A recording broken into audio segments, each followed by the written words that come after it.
did you know that at one point France had 8 different colonies over in West Africa, and now today 70% of those countries have kicked the French out, trying to stand up and gain their independence. And this has been going on since 1960, guys. But today I'm going to tell you guys a little bit more about why France is losing their dominance and what's really going on over in West Africa. For those who don't know, my name is Ambassador Tim Ford Jr. of the African Union Commission Simulation, and I help my people invest, rebuild, and return over to the continent of Africa. So France has been a key player slash influence on the political life and economic development of many African countries. France's participation in the transatlantic and transoceanic slave trade and profits from the exploitation of African slaves on cotton plantations in its North American colonies and on sugarcane plantations in the Caribbean islands. France's use of slave labor enabled the expansion of manufactories and turned them into large industrial enterprises, factories, and mills, which made them the superpower that they are right now. The main reason France is in the position that it is as a country, as a people, as a nation right now is because of the free labor and the atrocities that they did during the slave colonial era. Now, it's time to face the music and face the reality of what really happened for these people to gain their wealth and gain their influence around the world. So they took advantage of our African people on the west side and took them all around the world and put them in their different colonies and made them slaves in order to build up their country that they have over there. And now, just to keep it real, judgment is here and the chickens are coming home to roost. That's why so many of these African countries are deciding to really wake up and say, you know what? Why are we still dealing with this? What's the reason for us to continue to stay in this position if things are changing, if people are waking up, if understanding has been spread out? Why are we still subjugating ourselves to what these people have been doing to us for these few hundred years now? Now, even though a lot of these African countries gained their independence in the 1960s, but for some odd reason, the French decided to create some sort of fake deals so that they can stay in the country with a military presence in the guise of helping them develop, in the guise of helping them actually come up as a country. But through this entire time, they've actually been the cause of many civil wars that's been going on. And when you have your colonial masters from the past still with a military presence within your country, a lot of people don't like that. A lot of people don't appreciate that. And a lot of people within those countries really feel like, you know, why are they here? So during the entire time since they've decided to kick them out or decided to gain independence in their countries, they still have had presences in these countries. So I'm sure it's been agitating a lot of the people, and they're like, okay, why are we still dealing with this? They're supposed to be gone. A lot of the countries right now are actually blaming the French and like literally telling the French to go home. That's why you see so many, that's why you see such a large percentage of African countries actually kicking out the French, because for the majority, it's a lot of the people that's actually asking for this to happen. Now, in recent years, we've had several military coups that have actually happened on the west side of Africa. First, I'm going to tell you about the one that happened in Mali, August 20th, and also in May 2021. And you had the recent one, Burkina Faso, in 2022. And also we have the Niger one that happened in 2023. And most recently, the Ivory Coast, as of December 31st, 2024, officially said, listen guys, it's time for y'all to roll. And they even began to remove troops and jets away from Chad at the end of 2024. And also Senegal has even requested the same exact thing to happen in their country. And I'm gonna read a quote that the Senegalese president actually said. I have instructed the Minister of the Armed Forces to propose a new doctrine for cooperation in defense and security involving, among other consequences, the end of all foreign military presence in Senegal from 2025. Now, what makes it so interesting about Ivory Coast, Chad, and Senegal is the fact that the main reason that they are actually kicking the French out of their country is because of public opinion. Public opinion is so loud over there right now that they have to kick them out because of what the people are saying. Now, I mentioned the other countries have coups a few years ago, and they actually stood up as a people, as a nation, and really kicked them out and joined forces with their people, elected a leader, put him in position, and led the movement against kicking them out. But these countries here, Ivory Coast, Chad, and Senegal, their public opinion of the people, of what's going on within the people, is actually forcing their government to say, you know what, we have to, something bit me. Dang, something bit me. My bad, y'all. I'm trying to work and it feel like something bit me real quick. Sorry about that. But yeah, the public opinion of the people is actually what's making the government stand up and say, you know what, it's time to listen to what our people say. It's time for us to get good deals in place. It's time for us to really connect and do things properly. Now, their viewpoint is, you know what, we're still friends with everybody. We're not kicking you guys out. We're not trying to be mean and rude. We just want to renegotiate the terms, and we just want to make sure that we are being favored over in our countries as you are here as partners, and you're not just taking advantage of us French people. And that makes sense. Like, I understand that they don't want to kick them out too bad, but you know, everyone has their own way of handling things and doing business, so I can understand they want to preserve the relationship and make sure that they have good deals in place, and just let them know, like, hey, stop disrespecting us as a people. It's a new time, it's a new era, and it's time for us to really get good deals and get structured contracts in place so that we both benefit as a people. Now, don't just think for 1 second anything was handed to our people. Don't think that they were just like, okay, you know what, we're gonna bow out, we're gonna move, we're gonna just go on somewhere. There were a few different historical events and historical people that actually did a lot of work in order for these days to come to fruition, in order for our people to stand boldly. I'm gonna give you guys some of the key events and some of the key people who actually kicked off this movement that we feeling as a people in order for us to gain the liberation that we need to as a people. First, we're gonna go with the colonial era. The colonial era created a small elite of African leaders who were educated in Western universities and became familiar with ideas of self-determination. So a lot of our leaders went to school during the colonial era. They went to the West and they started to understand what was going on in their countries, what was going on their continent. They would sit in them classes like, the audacity.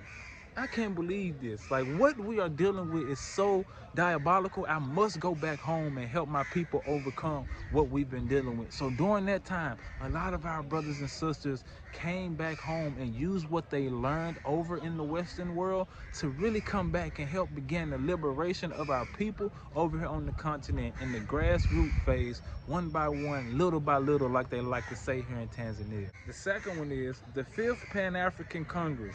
This 1945 meeting formally organized the West African nationalist movement. The meeting included delegates from future presidents of Ghana, Kenya, and Malawi. And the growth of African industries during World War II, local African industries and towns expanded due to shipping restrictions. This led to the growth of urban communities, trade unions, and literacy. So they put sanctions in place basically back in the day, and they tried to hinder people from growing and hinder trade from happening. So during that time, a lot of our people say, you know what, let's step up and produce our own things. Let's start looking at how we can really grow our own. Let's start looking at how we can really do our own things so that we can liberate ourselves and step up into the rightful positions that we need to. So during these different eras, this is when our people began to gain the strength. This is when our people began to get the understanding. Keep in mind, this was never handed to us. Nobody just woke up one day from the colonial side and said, you know what, let's get in this stuff back. You know what, let's be nice. You know what, let's be generous. No, people had to learn, people had to move, people had to mobilize and put their skills to test, put their skills to work so that our people can get to a level of understanding to where we are actually doing these things now by doing coups, by standing up and speaking, by public opinion being where it is now. It's because these forefathers actually started this by being bold and doing the work that needed to be done. Speaking of forefathers, I want to give you guys 3 of the important figures who actually pioneered what we are dealing with and doing as a people right now. First, we have Kwame Nkrumah, the leader of Ghana's independence in 1957. Nkrumah was a prominent Pan-African activist. This brother If you haven't learned about him, go learn about him, man. He was one of the pioneers, one of the main brothers who stood up during the time of colonial era and actually trained a lot of the different presidents to stand up for themselves and actually create a country for the people that's actually with the people and trying to build for the people. And believe it or not, Ghana was one of the first countries to actually welcome the African Americans back home with the year of return. Now that was a symbolic move. Now you're getting an understanding of why they were actually the first country, because they were actually the first country to really gain its independence. So it's all crazy how it's coming together. But yes, guys, it's a significant reason why Ghana was the first country to do the year of return. Next we have Jomo Kenyatta. He was the leader of Kenya's independence movement, and Julius Nyerere, the leader of Tanganyika's independence movement, which is now Tanzania. Now I'm over here in Tanzania, and the love that I feel, and the peace that I feel, and the togetherness that I feel from the people over here is something that I know have been passed down from the president. And I've talked about it in several videos before, where the love here is on another level. The camaraderie, the way that people stick together, the way that people work together. And believe it or not, I learned during my research and my different studies that this was the last country that Malcolm X came to before he actually went back to America and got assassinated. So he was talking to Julius Nyerere. He was learning a lot of things about international law and how he can come back home to America and actually help our people overcome what we've been dealing with. He was connected to some people within his cabinet where he was working with them in order to learn how he can help us come back over here as a people. And unfortunately, when he went back to the United States of America, they assassinated him. But this was the last country that our brother Malcolm X came to before he actually went back to America and tried to help our people come back over here. So guys, these countries, these people have such significance and connection to us as a people in order for us to liberate and come together and step into our rightful positions as a people. Now they've laid some tremendous groundworks. They've done some things in order for us to stand on their shoulders and step into our rightful positions as men, as women, and as leaders of this time during this era. Since we're here, gotta show y'all some of the products real quick. This I'm not your body baby. I'm not your body. Yeah, natural products. Not your body. Yeah. Yeah. Say. Yeah. Come closer. Come. Mbezi Beachy. A rapidly evolving geopolitical landscape where military agreements and historical ties have less importance is part of the reason why so many countries are standing up right now. And the will of God, basically. It's time. It's time for us to step up. It's time for us to really step into our positions. It's time for us to really do the work that needs to be done. We have these phones that's connecting us with the entire world. It's helping us to be able to see things for what they really are. It's helping us to gain a better understanding if we use these properly and get the information properly. Don't allow people to censor what you say, what you see, what you read. Get the right information, get the real information. That's a part of the main reason why we are able to step up as a people right now, because information is being able to be spread so rapidly and quickly, and the truth is getting out there, and it's piercing the ears of our people. And that's why public opinion is what it is now, because people are starting to understand God is using us, God is connecting us, God is putting all the moving pieces in place so that we can step up as a people and get into our rightful position. I'm grateful to be able to use this platform as YouTube and Instagram that I use right now in order to get my messages across and get my vision out and get my words out. But there's so many of us that have Twitter, X, whatever you call it, Threads, any form of communication where we can get these words out, get this understanding out, get these messages out. We have to use those in these times. It's a gift to be able to have our phones. It's a gift for us to be able to have what we have now. So we have to use it to our ability so that we can keep standing strong, keep mobilizing with our people, and keep kicking these colonial masters out of our business, basically. Leave us alone and let us build our stuff. How difficult is that? So basically, I want to conclude with this. West Africa is waking up and listening to its people and mobilizing and kicking the colonial masters out so that we can build as a people and connect with our people properly. So it's time. the tide is changing.